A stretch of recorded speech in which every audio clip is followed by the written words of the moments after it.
So hello everyone, as you all know, this is Niharika Tiwari. So guys, we are back with another video related to a series of business management, and in this part we are going to cover next topic. So पहले वाले parts अगर आपने नहीं देखे हैं तो channel की playlist में जाइए और उसे चेकआउट करिए। ठीक है, हमने प्लानिंग तक के जितने भी टॉपिक्स है वो कवर कर लिए हैं। आज हम मूव करने वाले हैं ऑर्गेनाइजिंग पे। ठीक है, तो उसके साथ हम मूव करेंगे, पूरे कॉन्सेप्ट को समझेंगे जितना हो पाएगा। और आपको थोड़ा सा ये क्वालिटी का कैमरे का लग रहा होगा बिकॉज कंस्ट्रक्शन वर्क चल रहा है घर में, तो मैं जहाँ से भी वीडियो शूट कर पा रही हूँ आपके लिए कंटेंट का वो मैं कर रही हूँ बिकॉज आई वॉन्ट कि सिलेबस जो है वो आपका एग्जाम से पहले पहले खत्म हो जाए। ठीक है, सो एग्जाम होने से पहले। ठीक है, so without any further delay let's start this video. So guys, अगर आप मुझे इंस्टाग्राम टेलीग्राम में ज्वाइन करना चाहते हैं तो वहाँ पे ज़रूर ज्वाइन करेंगे।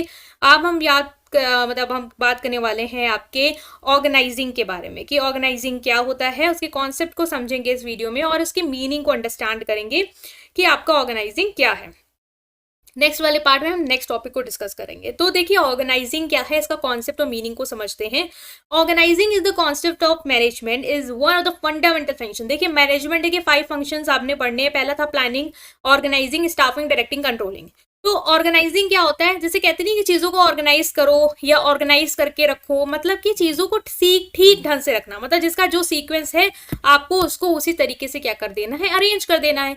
इसी तरीके से एक बिजनेस ऑर्गेनाइजेशन में जब आप प्लानिंग कर लेते हो कि आपको करना क्या है, ठीक है, पहली स्टेज में आपने प्लान कर लिया कि देखो मुझे ये करना है, ये मेरा गोल है, ये मेरा टारगेट है और इस टारगेट को अचीव या गोल को अचीव करने का रास्ता ये है, इस रास्ते के थ्रू हम इसे अचीव कर लेंगे। ठीक है, उसके बाद क्या आता है कि उस चीज को अचीव करने के लिए आपको बहुत सारी चीजों की जरूरत होगी। लाइक आपका मान लो टारगेट है एग्जाम में हाईएस्ट स्कोर करना, तो हाईएस्ट स्कोर करने के लिए बहुत सारे सामान की जरूरत होगी। लाइक आपको अच्छी बुक्स का चाहिए, आपको पेन चाहिए, पेंसिल चाहिए, एक प्रॉपर एक टेबल चाहिए, एक प्रॉपर रिसोर्स चाहिए, मतलब एक प्रॉपर अगर ट्यूटर चाहिए तो वो चाहिए, ऑनलाइन कंटेंट चाहिए।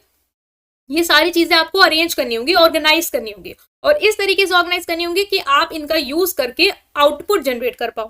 इसी तरीके से एक ऑर्गेनाइजेशन में प्लानिंग करने के बाद हमें उस प्लान को एग्जीक्यूट करने के लिए जो भी चीजें चाहिए, लाइक उसके लिए हमें रिसोर्स चाहिए, पैसा चाहिए, लोग चाहिए या चीजें चाहिए, या हमें उसके लिए लोगों को रिस्पॉन्सिबिलिटी देनी है, अथॉरिटी देनी है, उसका हमें प्रॉपर ऑर्गेनाइजेशन करना है, हम वो सब भी करेंगे। तो ऑर्गेनाइजिंग बेसिकली क्या है, arranging and structuring the resource है, जो भी रिसोर्स है उनको अरेंज करना, उसको स्ट्रक्चर करना, लोगों को, टास्क को ऑर्गेनाइजेशन के अंदर, ताकि जो ऑब्जेक्टिव है वो आसानी से अच्छी तरीके से अचीव हो पाए। ठीक है, तो ये था हमारा ऑर्गेनाइजिंग। अब देखो, ऑर्गेनाइजिंग को लोग 2 तरीके से अंडरस्टैंड करते हैं। एक तो स्ट्रक्चर के बेसिस में आप अंडरस्टैंड कर लो कि आपकी ऑर्गेनाइजेशन में ऑर्गेनाइजिंग क्या है, एक प्रोसेस और एक स्ट्रक्चर की तरह ले लो। एक प्रोसेस क्या है, एक प्रोसेस है जिसके थ्रू आप चीजों को प्रॉपर्ली अरेंज करते हो ताकि चीजें अच्छे से आप अरेंज करके उसका यूज करके गोल अचीव कर लो। स्ट्रक्चर क्या है, स्ट्रक्चर में कहते हैं कि ऑर्गेनाइजेशन का एक स्ट्रक्चर होना चाहिए जिसमें आप प्रॉपर हायरार्की बनाओ कि लोअर लेवल क्या है, मिडिल लेवल क्या है और टॉप लेवल क्या है, किसकी क्या ड्यूटी, किसकी क्या रिस्पॉन्सिबिलिटी, वो प्रॉपर्ली आप अरेंज करके उनको दे दो, जिससे जो भी लोग हैं वो अपना टास्क करें और अपनी रोल रिस्पॉन्सिबिलिटी को फॉलो करें और जो भी पावर चाहिए उनको वो भी दे दो। तो ये भी एक ऑर्गेनाइजिंग की डेफिनेशन हो सकती है। तो ऑर्गेनाइजिंग को आप इस सेंस में लेंगे।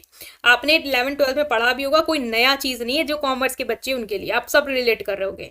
तो पहला है कि मीनिंग ऑर्गेनाइजिंग क्या है, एक प्रोसेस की तरफ से क्या होगी कि आइडेंटिफाइंग एंड क्लासिफाइंग एक्टिविटी। सबसे पहले जो भी आपके ऑब्जेक्टिव को अचीव करने के लिए जो भी आपको टास्क करने या जो भी एक्टिविटीज करनी है उसको आप क्या कर लो, ब्रेक डाउन कर लो। मान लो आपका एग्जाम है तो आपको अचीव करने के लिए बहुत सारा है कि आपको पूरा सिलेबस खत्म करना है, तो अब सिलेबस को क्या करो, छोटे छोटे पार्ट्स में डिवाइड कर दो कि आज 1 यूनिट करनी है, कल 2 यूनिट करनी है, 3 यूनिट करनी है, वो कर लो। उसी तरीके से ऑर्गेनाइजेशन में भी एक बड़ा गोल है, मान लो बहुत बड़ा गोल है, तो अचीव करने के लिए बहुत सारी एक्टिविटीज करनी होगी, तो उनको आप क्या कर लो, आइडेंटिफाई करके डिवाइड कर लो।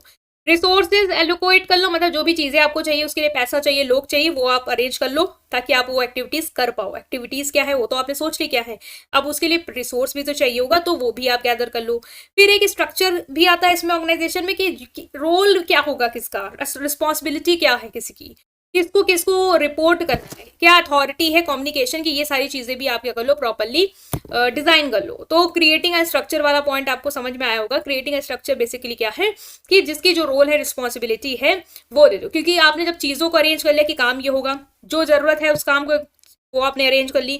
अब एक अरेंज ही नहीं करना है, लोगों को बताना भी तो है कि किसको वो काम करना है, कौन सी एक्टिविटीज, कौन से टास्क किसको करने हैं। ठीक है, कौन अथॉरिटी पे रहेगा, किसको किसको रिपोर्ट करना है, अपना जो भी आपने टास्क कर लिया तो किस बॉस को आप जाके बताएंगे कि मैंने कर लिया है, आप मेरा मतलब देख लीजिए। फिर एक है कि ऑर्गेनाइजेशन में ये भी होता है कि आपको कोऑर्डिनेशन स्टैब्लिश करना है, मतलब कि जो भी वर्क है, जो भी एक्टिविटीज हैं, अलग अलग लोग अलग अलग एक्टिविटीज कर रहे हैं, अब इनके बीच में क्या करो, एक कॉम्बिनेशन लाओ, एक कोऑर्डिनेशन लाओ, ताकि सब एक साथ मिलके वर्क को अचीव करें, वर्क को करें और एफर्ट्स के थ्रू जो गोल है, टारगेट है, उसको अचीव कर पाए।